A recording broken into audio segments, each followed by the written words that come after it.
Okay, so I'm probably having way too much fun doing these read alouds.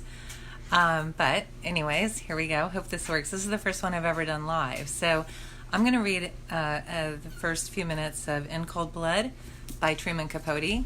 Here's the book jacket. It's an amazing true story. So this is what we would call narrative nonfiction. I have to put on my reading glasses because I can't see anything. Okay, so In Cold Blood. A true account of a multiple murder and its consequences. On November 15, 1959, in the small town of Holcomb, Kansas, 4 members of the Clutter family were savagely murdered by blasts from a shotgun held a few inches from their faces.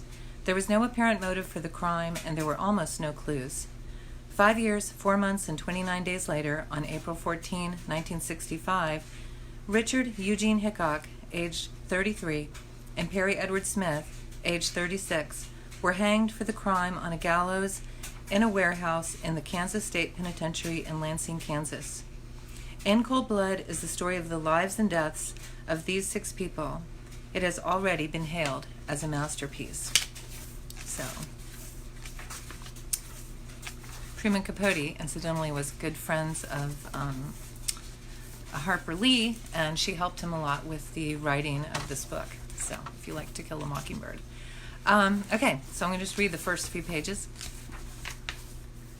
Chapter 1, The Last to See Them Alive. The village of Holcomb stands in the high wheat plains of western Kansas, a lonesome area that other Kansans call out there.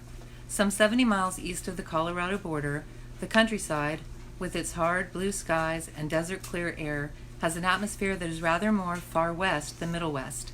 The local accent is barbed with a prairie twang, a ranch hand nasalness, and the men, many of them, wear narrow frontier trousers, Stetsons, and high-heeled boots with pointed toes. The land is flat, and the views are awesomely extensive. Horses, herds of cattle, a white cluster of grain elevators rising as gracefully as Greek temples are visible long before a traveler reaches them. Holcomb, too, can be seen from great distances. Not that there is much to see. Simply an aimless congregation of buildings divided in the center by the mainline tracks of the Santa Fe Railroad, a haphazard hamlet bounded on the south by a brown stretch of the Arkansas, pronounced Arkansas, River, on the north by a highway, Route 50, and on the east and west by prairie lands and wheat fields. After rain or when snowfalls thaw, the streets, unnamed, unshaded, unpaved, turn from the thickest dust into the direst mud. At one end of the town stands a stark old stucco structure, the roof of which supports an electric sign, Dance. But the dancing has ceased, and the advertisement has been dark for several years. Nearby is another building with an irrelevant sign, this one in flaking gold on a dirty window, Holcomb Bank. The bank closed in 1933, and its former counting rooms have been converted into apartments. It is one of the town's 2 apartment houses, the second being a ramshackle mansion known, because a good part of the local school's faculty lives there, as the teacherage. But the majority of Holcomb's homes are 1-story frame affairs with front porches. Down by the depot, the postmistress, a gaunt woman who wears a rawhide jacket and denims and cowboy boots, presides over a falling apart post office. The depot itself, with its peeling, sulfur-colored paint, is equally melancholy.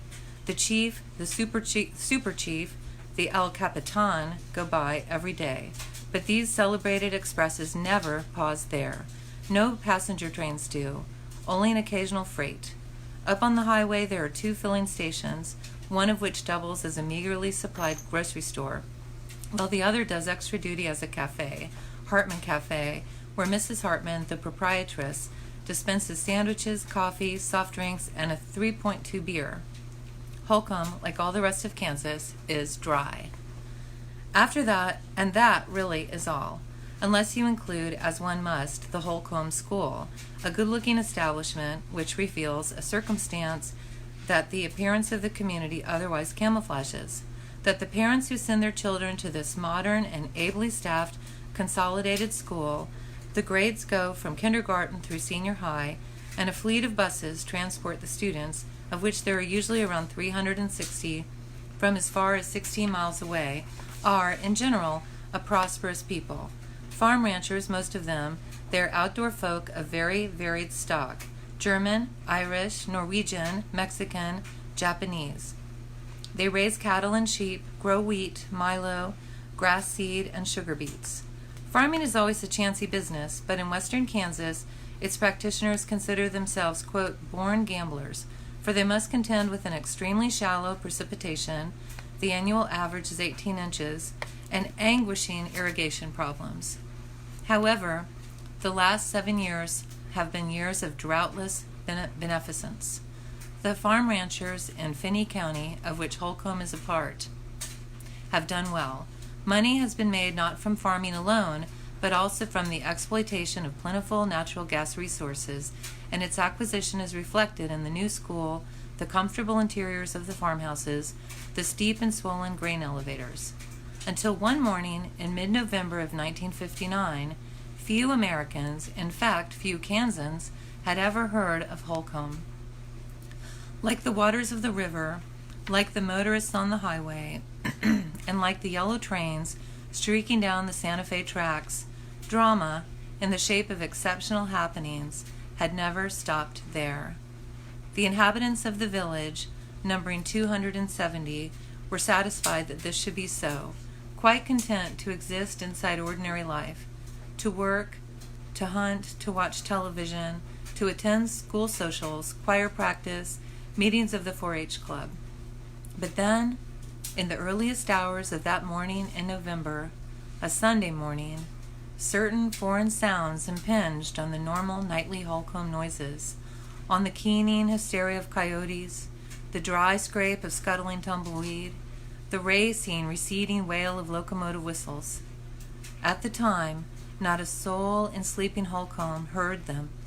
4 shotgun blasts that, all told, ended 6 human lives. But afterward, the townspeople, theretofore sufficiently unfearful of each other to seldom trouble to lock their doors, found fantasy recreating them over and again. Those somber explosions that stimulated fires of mistrust, and the glare of which many old neighbors viewed each other strangely and as strangers. I'm going to stop there. That's just the first 5 pages of this amazing book. Again, it's In Cold Blood by Truman Capote. It's a true story, and it tells about the friendship between I say friendship, it's a strange friendship, but the interest that Truman Capote had in the 2 men who were accused and convicted of murdering this family. And he goes into why they did it, and just really tells their story. It's completely chilling and terrifying and amazing and true.